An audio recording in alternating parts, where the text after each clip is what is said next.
नमस्कार बच्चों, स्वागत है आप सभी का आपके अपने YouTube चैनल पर। ओके बच्चों, आज हम हल करने वाले हैं क्लास 12 केमिस्ट्री का विलियन चैप्टर का एनसीईआरटी एक्सरसाइज नंबर 2.23।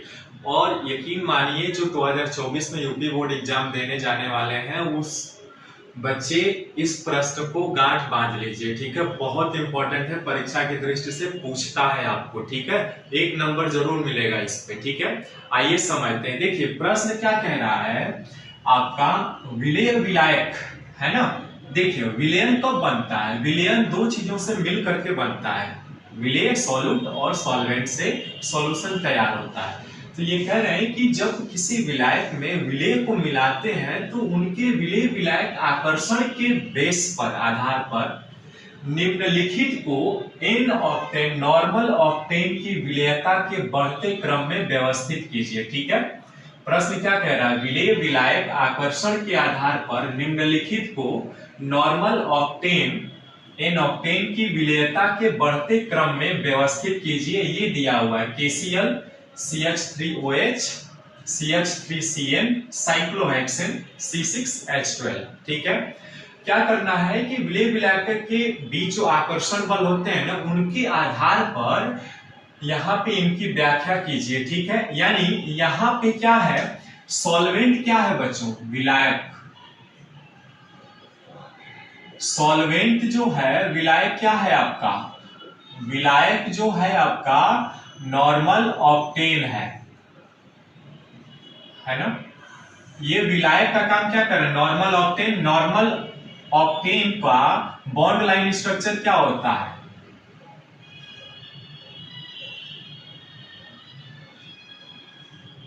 ठीक है। देखिए 1 2 3 4 5 6 7 8 हो गए बॉन्ड लाइन स्ट्रक्चर। इनको कार्बन कहा जाता है, ठीक है। ये इनका 2D में स्ट्रक्चर होता है नॉर्मल ऑक्टेन का।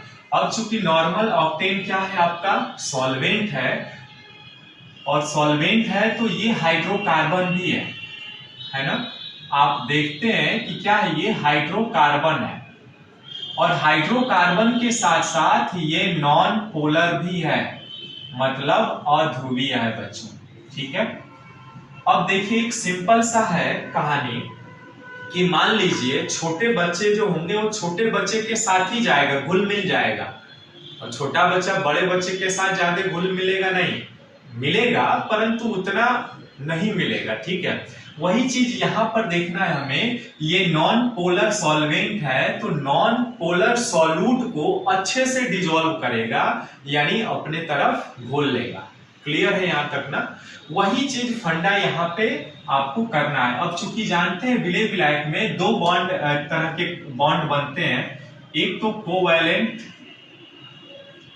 कोवैलेंट बॉन्ड बनता है, और दूसरा आयन कैरेक्टर होता है, यानी आयोनाइजेशन जो होता है इनका, यानी दो बॉन्डों के कैरेक्टर के बेस पे डिसाइड होता है बच्चों, ठीक है। अब यहाँ पे ये चूंकि नॉन पोलर है, तो अब देखिए इस सॉल्वेंट में क्या ये सभी क्या होंगे, इनका बढ़ते हुए क्रम में व्यवस्थित कीजिए। मतलब सबसे पहले कौन सा घुलेगा, उसके बाद कौन घुलेगा, उसके बाद कौन घुलेगा, ठीक है। यानी अब देखिए जैसे साइक्लोहेक्सेन है ना, यानी साइक्लोहेक्सेन का फार्मूला कैसे, ये बेंजीन रिंग होती है बच्चों, देख लीजिए ये बेंजीन रिंग होती है, ठीक है। ये कार्बन होते हैं C6 6 कार्बन और H12 होते हैं, ठीक है। ये साइक्लोहेक्सेन है, यानी इसका फार्मूला क्या होता है बच्चों, ये फार्मूला होता है C6H12। ये हाइड्रोकार्बन है ना, तो हाइड्रोकार्बन है तो ये भी क्या है बच्चों, ये भी क्या है आपका नॉन पोलर है ना। तो नॉन पोलर है तो ये अच्छे से डिजोल्व हो जाएगा इसमें नॉन पोलर सॉल्वेंट में, क्योंकि जब ये नॉन पोलर सॉल्यूट है तो नॉन पोलर सॉल्यूट आपका नॉन पोलर आपके सॉल्वेंट में अच्छे से विलय कर जाएगा, ठीक है। विलयता इनकी अच्छी होगी, ठीक है। ओके दूसरा आइए, दूसरा क्या आपका कह रहा है CH3Cn, ठीक है। अब यहां पर देखिए, यहां पर आपका जो है ये CH3Cn, ये भी आपका क्या है नॉन पोलर, लेकिन इसमें क्या होगा कार्बन और नाइट्रोजन के बीच ट्रिपल बॉन्ड होगा तो ये उतने अच्छे से इसकी तुलना में विलय नहीं कर पाएंगे, ठीक है। वैसे ही आप मेथिल अल्कोहल यानी CH3OH यानी इसमें हाइड्रोक्सिल आपका ये भी क्या होगा, आंशिक धनावेशित में टूट जाएगा, है ना, आंशिक धनावेशित और आंशिक ऋणावेशित हो जाएगा, ये पार्शियली नेगेटिव पार्शियली पॉजिटिव होगा। अब यहाँ पे मेथिल अल्कोहल को देखिए, ये भी क्या होगा, हाइड्रोक्सिल आयन है, तो यहाँ पे पार्शियली नेगेटिव पार्शियली पॉजिटिव हो जाएगा, मतलब कि इन दोनों की तुलना में ये कम घुलेगा परंतु कम घुलेगा, ठीक है।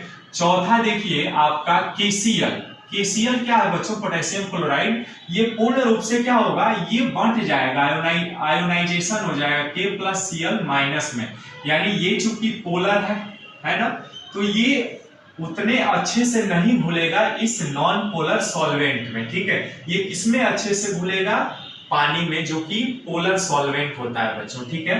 तो इनको बढ़ते हुए क्रम में, और आप ये भी जानते हैं कि यदि ये मेथिल अल्कोहल की कार्बन की चेन जितनी लंबी होती जाएगी उनकी विलेयता क्या होगी, उतनी ही ये अविलीय होते जाएंगे इसमें, ठीक है।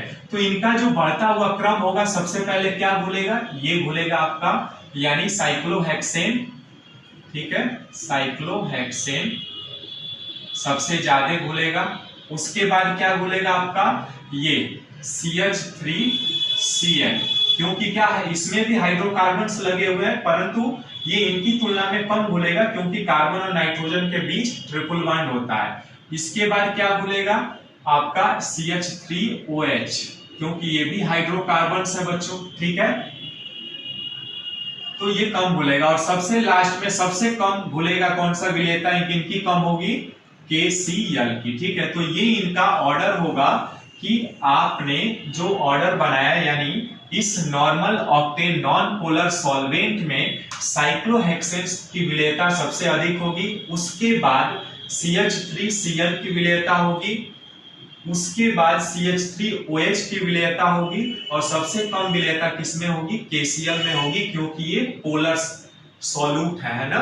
तो नॉन पोलर सॉल्यूट में क्या करेगा, ये कम विलेयता प्रदर्शित करेगा। तो यही हमसे पूछ रहा था कि इनको व्यवस्थित क्रम में कर दीजिए, तो व्यवस्थित क्रम में ये होगा, साइक्लोहेक्सेन सबसे ज्यादा विलेयता होगा, उसके बाद CH3CN का होगा, उसके बाद CH3OH का होगा, और उसके बाद KCl का होगा, ठीक है। चूंकि यहाँ पे नॉन पोलर और पोलर की बात हो रही है, इसीलिए यहाँ पे KCl जो है पोलर है चूंकि, तो इसलिए ये सबसे कम में नॉन पोलर सॉल्वेंट में विलेयता प्रदर्शित करेगा, ठीक है। तो इस तरह से आपका ये प्रश्न का आंसर कंप्लीट होता है। यही चीज हमसे पूछ रहा था ये कि इनका व्यवस्थित क्रम बता दीजिए कि निम्नलिखित की विलेयता का आपको पता करना था, ठीक है। मिलता है फिर नेक्स्ट वीडियो में, नमस्कार।